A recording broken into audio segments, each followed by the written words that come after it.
At first glance, this villa seems to carry little significance. However, it set the scene for the world's greatest crime, the Holocaust. 15 leading officials in the Third Reich met at this villa to create the final solution. Among these officials was second in command of the SS, Reinhard Heydrich, the brainchild of the conference and the final solution.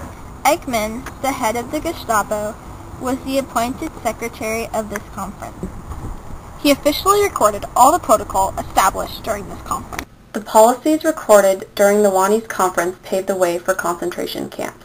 The conference aimed to create a method of mass murder which would form a disconnect between the murderer and his victims. Eichmann was put on trial for crime committed during the reign of the Third Reich. He was prosecuted heavily for his involvement in the Wannsee conference.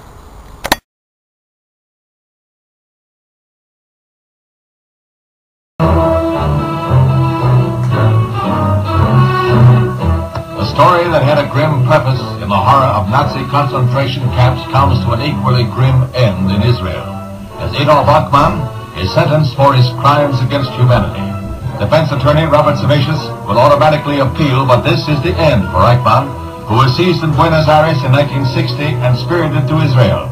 The three judges started to study the evidence when the 4-month trial ended in August and found Eichmann guilty on 15 counts of the indictment.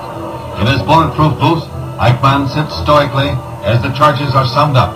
The unseen witnesses against this former Gestapo colonel are the 6 million Jews he is convicted of slaughtering. The judges then call on the defendant to stand as they pass their sentence. The end of a trail of blood and horror. The end of a man whose name will be written in infamy.